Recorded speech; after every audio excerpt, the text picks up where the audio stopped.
Hi அஸ்ஸலாமு அலைக்கும். Welcome to baby's gallery. எல்லோரும் எப்படி இருக்கீங்க? அல்ஹம்துலில்லாஹ் இங்கே எல்லோரும் நல்லாயிருக்கோம். இப்போ பார்த்தாலே உங்களுக்கு புரியும்.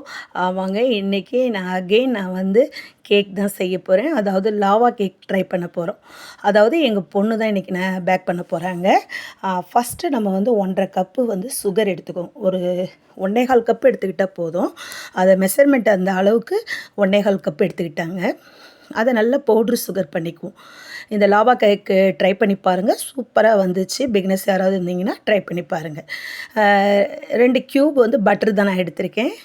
அதை வந்து நம்ம வந்து மெல்ட் பண்ணிக்கணும். டபுள் பாயிங்கும் பண்ணலாம். டபுள் பாயிங் பண்ணுறது எப்படின்னா, நல்லா ஹாட் வாட்டரில் அதை மேலே வச்சு நம்ம கிண்ணியில் வச்சு நம்ம பண்ணலாம். இது நம்ம சிம்மில் வச்சு நம்ம பண்ணிச்சு, இது நம்ம ஈஸியாக வந்துச்சு, சூப்பராகவும் இருந்துச்சு. இதை நீங்கள் பிகினர்ஸ் யாராவது பார்த்தீங்கன்னா இதை ட்ரை பண்ணலாம். இன்றைக்கி என்கிட்ட கேலக்ஸி சாக்லேட் தான் இருந்துச்சு, அதை வச்சு தான் பண்ணோம். சூப்பராக இருந்துச்சு லாவா கேக்கு. நீங்கள் ட்ரை பண்ணுங்கள். நம்மக்கிட்ட என்ன இருக்கோ அதை வச்சு நம்ம மேக் பண்ணுறது தான் நம்மளோட கான்செப்ட்டு. சூப்பராக வந்துச்சு. எங்கள் பொண்ணுக்கு இப்போ கேக் செய்கிறதுல ரொம்ப ஆர்வமாக இருக்காங்க. இன்றைக்கி நல்லா ஒரு கேலக்ஸி பட்டரை நல்லா மெல்ட் பண்ணி வச்சுக்கோங்க. இதுதான் ப்ரொசீஜர். இதே மெத்தட்லேயே நீங்கள் செய்யுங்க, சூப்பராக இருக்கும். நம்ம எதாக இருந்தாலும் ஜலிச்சுக்கிட்டு தான் செய்யணும். இந்த மெஷர்மெண்ட் கப்பில் நான் 2 கப்பு இது மைதா எடுத்திருக்கேன்.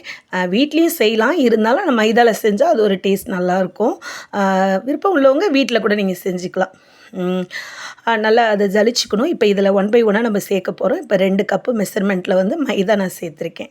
நெக்ஸ்ட் என்ன சேர்க்குறாங்கன்னு பார்ப்போம். எங்கள் பொண்ணு தான் இப்போ எல்லாமே மெஷர்மெண்ட்டு கரெக்டாக போடுறாங்க. இப்போ கொக்கோ பவுட்ரு அது வந்து 1/4 கப்பு இருந்தால் போதும். அந்த மெஷர்மெண்ட்டில் 1/4 கப்பு இருந்தால் போதும்.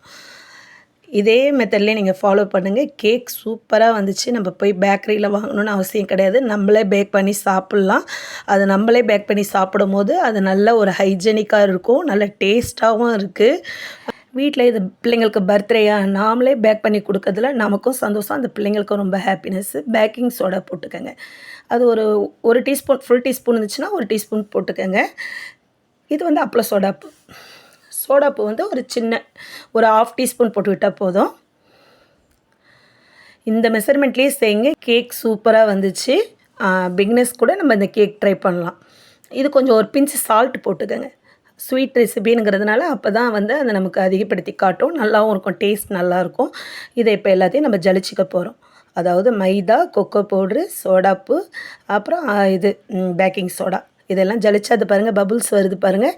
அது இருந்துச்சுன்னா கேக்கில் வந்து அது ஸ்ட்ரெச்சர் வந்து நல்லா வராது. பவுட்ரு சுகர் வந்து 1 1/4 கப்பு எடுத்திருக்காங்க. இப்போ நம்ம 2 கப்பு மைதாவுக்கு 1 கப்பு போதும்.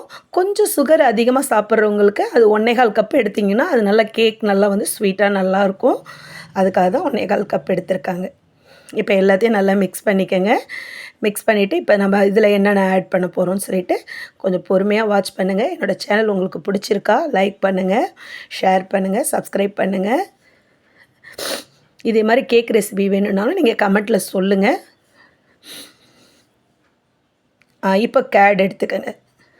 கேட் வந்து அந்த மெஷர்மெண்ட் கப்பில் 1 கப் எடுத்துக்குவோம். நம்ம வந்து இப்போ நம்மளோட கான்செப்ட் என்னென்னா no egg, no oven, only நம்ம வந்து இதை கேட் சேர்த்து தான் நம்ம செய்ய போகிறோம். எக்கை விட இந்த கேடில் செய்கிறது கேக் வந்து நல்லா சூப்பராக இருக்குது, நல்லா இருக்குது, சாஃப்டாக நல்லா இருக்குது. இதை நீங்கள் ட்ரை பண்ணுங்கள். நல்லா கெட்டியான கேடாக இருக்கணும். மில்க் வந்து நான் 1 கப்பு தான் மெஷர்மெண்ட்டில் எடுத்துக்கிறேன். வந்து நமக்கு தேவைன்னா நம்ம வந்து அந்த பால் மிக்ஸ் பண்ணிக்கலாம், ஒன்றும் தப்பு இல்லை. இப்போ இது வந்து வெண்ணிலா எசன்ஸு, அது வந்து 1 டீஸ்பூன் போட்டுக்கோங்க. வெண்ணிலா எசன்ஸ் இருந்தால் தான் அதோடய ஃப்ளேவர் சூப்பராக இருக்கும், கேக்கோட ஃப்ளேவரு. சில பேர் பைனாப்பிள் ஃப்ளேவர் கூட சேர்க்குறாங்க, பைனாப்பிள் கேக்கு. நான் அதை ட்ரை பண்ணுறேன். இருக்குது என்கிட்ட பைனாப்பிள் ஃப்ளேவர் இருக்குது. இது வந்து 1 கப்பு வந்து ரீஃபைண்ட் ஆயில் போட்டுக்கோங்க. பட்டர் சேர்க்குறோம், இருந்தாலும் நம்ம ரீஃபைண்ட் ஆயில் சேர்த்துக்கிட்டோன்னா நமக்கு வந்து அது நல்லா ப்ளஃபியாக இருக்கும், கேக் நல்லா ப்ளஃபியாக இருக்கும். நல்லா மிக்ஸ் பண்ணுறது வந்து மிக்சிலாம் போட்டு மிக்ஸ் பண்ணிடாதீங்க. நல்லா இதே மாதிரி விஸ்டில் வச்சு பண்ணுங்கள், இல்லைனா பிளெண்டர் இருந்துச்சுன்னா கூட நல்லா இது பண்ணி நல்லா மிக்ஸ் பண்ணிக்கோங்க. அந்த பபுள்ஸ் இல்லாத, வேணும்னா கொஞ்சம் மில்க் கூட நம்ம சேர்த்துக்கலாம். இப்போ வந்து நம்ம அந்த இதையும் சேர்த்துக்கணும், அந்த பட்டரையும் அந்த சாக்கோவையும் அதையும் நல்லா ஆட் பண்ணிக்கணும். அதாவது கேலக்ஸி சாக்லேட் போட்டிருக்கோம், கேலக்ஸின்னு கிடையாது, டார்க் சாக்லேட் போடலாம், டைரி மில்க் போடலாம், என்ன சாக்லேட் மெல்ட் ஆகுதோ அது நம்ம போட்டுக்க வேண்டியதுதான். இப்போ என்கிட்ட கேலக்ஸி இருந்ததுனால நான் கேலக்ஸி போட்டுக்கிட்டேன். அந்த பாருங்கள், அந்த கன்சிஸ்டன்சியில் இருக்கணும். இப்போ நல்லா வந்து ஒரு குக்கரை நல்லா ப்ரீஹீட் பண்ணிக்கோங்க. ஒரு ஸ்டாண்டு போட்டுக்கோங்க. ஒரு அலுமினியம் தட்டு போட்டுக்கிட்டு இதே மாதிரி நான் இந்த யூஸ் அண்ட் த்ரோ கப்பில் தான் நான் செய்ய போகிறேன்.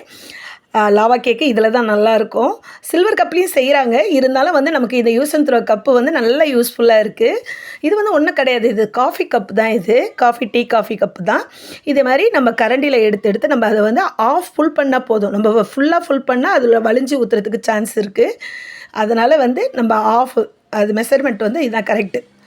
ஏன்னா அப்போ தான் நமக்கு வந்து அந்த கேக்கு ப்ளஃபியாகி வரும். எங்கள் பொண்ணு எப்படி சூப்பராக பண்ணுறாங்க பாருங்கள். அவங்களுக்கு இந்த கேக்னால் அவங்களுக்கு முதலையே ரொம்ப ஃபேவரெட் அவங்களுக்கு. நான் அதை ட்ரை பண்ணி நான் கொடுத்தது கிடையாது. அது இப்போ எங்கள் பொண்ணு இப்போ யூடியூப்பில் நிறைய இன்ஸ்டாவில் எல்லாத்துலேயும் பார்த்துட்டு இப்போ அவங்களே பேக் பண்ணுறதுல எனக்கு ரொம்ப ஹாப்பி. ரொம்ப இன்ட்ரெஸ்ட்டோடு பண்ணுறாங்க. இந்த பாருங்கள், சூப்பராக 6 கப் நான் ரெடி பண்ணிட்டேன் நான். இதில் வந்து அதே கேலக்ஸி சாக்லேட்டை வந்து அதை மேலே டிப் பண்ணி வைக்கிறாங்க. இதுதான் நல்லா லாவா கேக்குக்கு உள்ள கரெக்டான மெஷர்மெண்ட் இது. சரி, 6 கப்பு போக பேலன்ஸ் எனக்கு பேட்ரி இருந்துச்சு. அது எனக்கு வந்து லாவா கேக் வேணாம், எனக்கு நல்ல ப்ளஃபியான சாஃப்ட் கேக் வேணும், சாக்கோ கேக் வேணும் அப்படின்னேன். சரிம்மா அதையும் ட்ரை பண்ணிவிடுவோம் அப்படின்னு சொல்லிவிட்டு அந்த மீதம் உள்ள அந்த பேட்டரை வந்து நான் வந்து அந்த கேக் நான் செய்ய ஆரம்பிச்சிட்டேன், சாஃப்ட் கேக்கு. இதை குக்கரில் வந்து இதை கேஸ்கெட்டை கழட்டிட்டு விசில் இல்லாத ஒரு 20 நிமிஷம் இருக்குன்னு.